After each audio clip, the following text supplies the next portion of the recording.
রতনে ভূষণে যতনে প্রকৃতি সতীরে সাজিয়ে দাও। আজকের গল্পটা প্রসূন এপিসোড নাম্বার 5-এর প্রিয়াঙ্কা, যার নাচ দিয়ে আজকে আমাদের এপিসোড শুরু হচ্ছে। প্রিয়াঙ্কা একজন নৃত্যশিল্পী, সঙ্গে কর্পোরেট জায়গায় চাকরি করে, সংসার সামলায়, একটি সন্তানের মা এবং অপূর্ব রাঁধুনি। তারই গল্প, তারই মুখে আজকে আপনাদের সঙ্গে শেয়ার করব। প্রসূন আমাদের যে প্রোডাকশন চলছে, সেই প্রোডাকশনেরই একটি গল্প। তাহলে চলুন ওর মুখে ওর গল্প শুনে। আমি প্রিয়াঙ্কা কাশ্যপী। আমি ছোটোবেলা ক্লাস 1 থেকে আমি নাচ শিখতে আরম্ভ করি, কত্থক নাচ। আমার বাড়িতে আমার বাবা খুব একটা আগ্রহী ছিল না, মানে প্রথম খুব একটা পছন্দ করতো না, বাট স্টিল আমার মা খুব চাইতো যে আমি নাচটা শিখি এবং নাচ শিখতে আরম্ভ করি। এবং তারপরে কিছু মানে প্রথম আমার যেটা অভিজ্ঞতা সেটা হচ্ছে 5 মাস মানে সবে নাচ শিখেছি। পুজোর পরে ফার্স্ট শো আমার মা বলেছে ও কিছু পারবে না, ওকে নেবেন না, কিন্তু আমার যে টিচার উনি বলেছেন যে না ও করুক। দিয়ে আমি রবীন্দ্র সদনে বুঝতে পারছি, পজ কর, সেকেন্ড হাফ থেকে নে।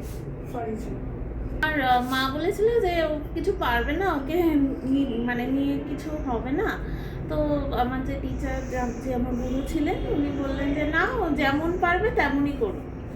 দিয়ে আমার প্রথম সেই স্টেজে ওঠা, ক্লাস 2তে পড়ি তখন, আমার প্রথম স্টেজ ছিল রবীন্দ্র সদন। তো আমার সেখানকার এখনও ভিডিও, ছবি সবই আছে। আমার মানে কিছুই মনে ছিল না, কারণ প্রোগ্রামের জাস্ট আগে আমি ঘুরতে গেছিলাম আর কোনো প্র্যাকটিসও হয়নি। তো একদম দেখে দেখে নাচ করেছিলাম, সেই ফটো এখনও রয়েছে আমার কাছে। এরপরে আমি কত্থক শিখি ক্লাস 12 অবধি। কিন্তু আমি কমপ্লিট করি কত্থক নৃত্যে, আমি 5th ইয়ার কমপ্লিট করি চণ্ডীগড় থেকে। করার পর এবার যেটা হয় যে স্কুল কলেজ চাপ এইসব শুরু হয়, বাইরে পড়তে যাই, তো তখন আমার আর নাচটা কন্টিনিউ করা হয় না, পুরো গ্যাপ পড়ে যায়, অনেক বছর গ্যাপ পড়ে যায়। এরপরে টুকটাক কিছু অফিসে প্রোগ্রাম বা কলেজে প্রোগ্রাম, এরকম একটা প্রোগ্রাম করতাম, বাট সেইভাবে শেখা বা করা কিছুই হতো না। এরপর যখন 2017 আমার তখন বিয়ে হয়ে গেছে, তখন আমি আবার রবীন্দ্র নৃত্য দিয়ে শুরু করি। প্রথমে শুরু করলাম রবীন্দ্র নৃত্য, তারপরে আস্তে আস্তে মুভ করলাম। এবার আমি ওডিসি শিখবো বলে শেখা আরম্ভ করলাম একজনের কাছে। আমি বেহালা যেতাম প্রত্যেক দিকে, গিয়ে ওখানে গিয়ে শিখে আসতাম। তো ভালোই চলছিল। এরপরে কোভিড এসে গেল, কোভিড এসে গিয়ে তো সব অনলাইন হয়ে গেল, তো সেখানে দেখার সাক্ষাৎ শোজ কমে গেল। তো তখন আমি বাড়িতেই নিজের মতো করে নাচ করতাম, ভিডিও করতাম, ইউটিউবে তুলে রাখতাম, এই কারণে যাতে ওই স্টেপসগুলো মনে থাকে, সেই কারণে আমি ইউটিউবে চ্যানেল খুলে তোলা আরম্ভ করি। এরপরে আবার একটা গ্যাপ পড়ে যায়, 2021-এর এন্ডে আমি জানতে পারি যে আমি কনসিভ করেছি। তো এরপর আমার ছেলে হয়, দিয়ে একটা লম্বা জার্নি। আবার 23-এর ফেব্রুয়ারি বা মার্চ থেকে আবার নাচ শেখা আরম্ভ করি, আবার ওডিসি, রবীন্দ্র নৃত্য এরকম করতে থাকি।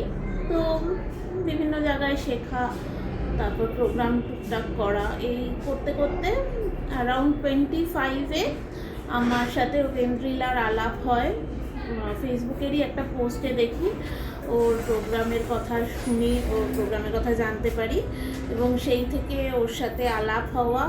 এসে দেখি খুব ভালো মনের একজন মানুষ, এবং কত সুন্দর সুন্দর কোরিওগ্রাফি করে, এবং সব স্টুডেন্টদের নিয়ে কত প্রোগ্রাম করে। আর সব জায়গায় এটাই আমার কাছে যেটা আইডিয়া ছিল, টিচাররা প্রোগ্রাম করে নিজেকে শোকেস করতে, বাট ওকে দেখে আমি বুঝলাম নিজেকে নয়, স্টুডেন্টদের ফার্স্ট প্রায়োরিটি দেয় ও।